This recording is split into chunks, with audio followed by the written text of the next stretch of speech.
Hi everybody, it's Friday. Well, hi everybody, it's Friday night. And I've been thinking about something.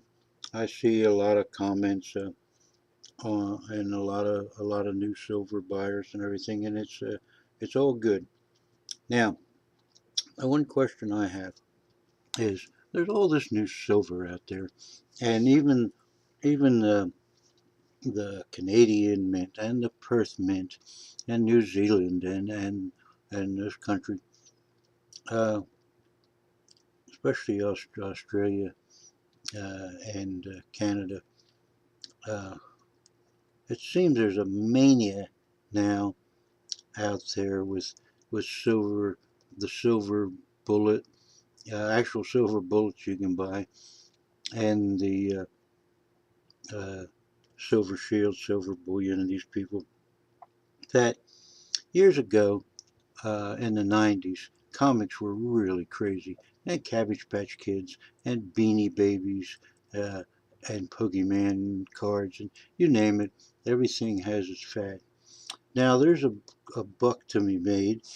I'm sorry, I don't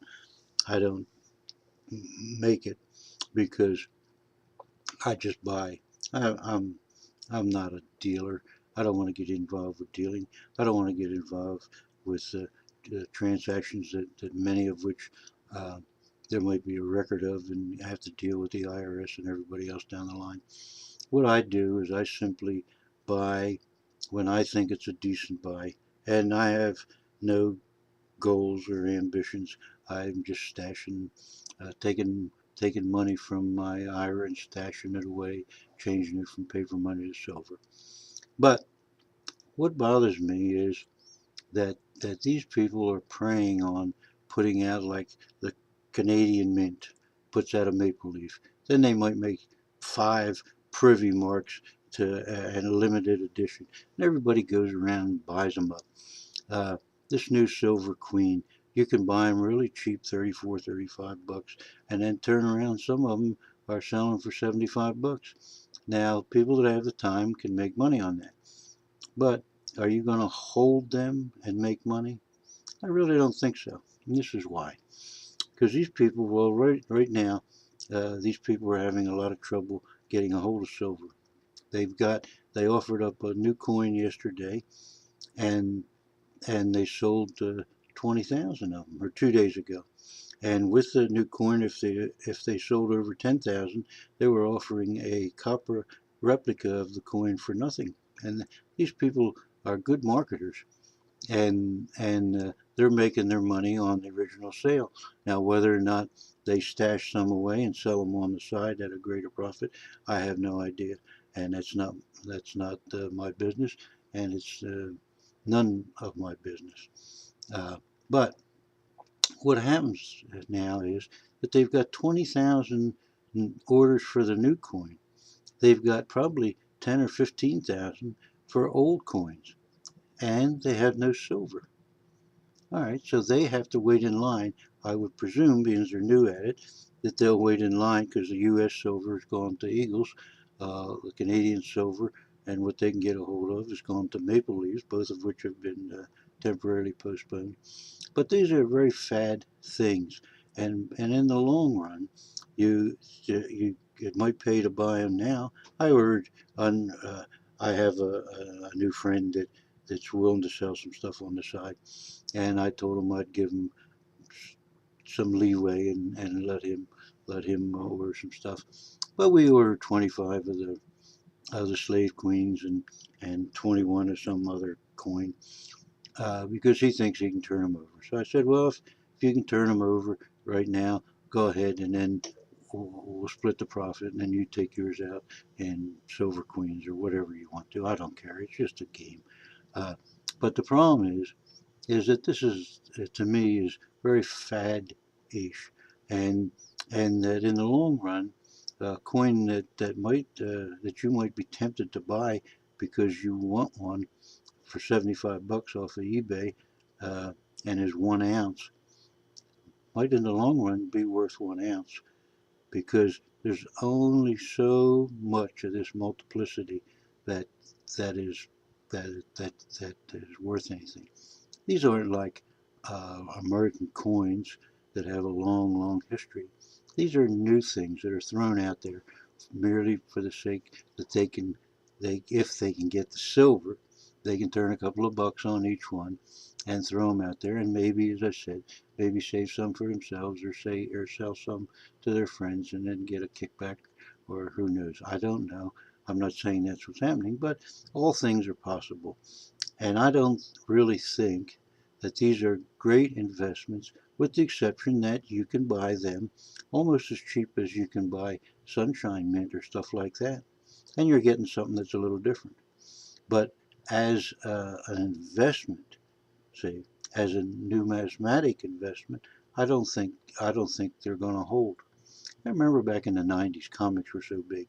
And I bought, I don't know how many, but maybe we'll say 20 I ordered of the Superman Dead comic, the one that came in the. Now, I don't know anything about comics.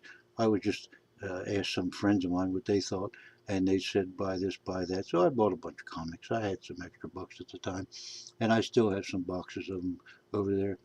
But at one time, within months of the comic, which I paid $2.75, I paid cover price for them. That I could have sold them for 50 bucks. Now, now they're worth 10 bucks. Beanie Babies, you can go to any flea market and buy them, buy four for $1. You know what I mean? It's just crazy, you know, how people get wrapped up in these fads. And what I don't want to see is people that if they want the silver and it's at a reasonable price, which these things are, from a Silver Shield, Silver Bolt, Silver Shield, or whatever they're called, uh, then by all means get them, because you can buy them for a couple for probably $3 sometimes over spot, and that's a decent buy in today's market. But if you think you're buying them and you're going to hang on to them, then you're hanging on to them like I hang on to dimes. That's my opinion.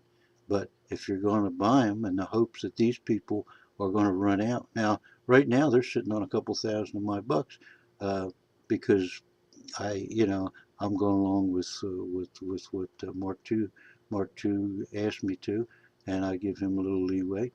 Uh, but I think the way to make your money on those is to turn them over right away, because they're going to have to decide, first of all, if they can get the silver. And if they can get the silver, then who do they owe those coins to? The 20,000 people that ordered the brand new one, or the 20,000 orders they have for the old one? What would you decide? If I was them, I'd probably issue the new one. Well, what do you do with the money you've been sitting on for all with these other people? Just hang them up for 6 months, 8 months, a year?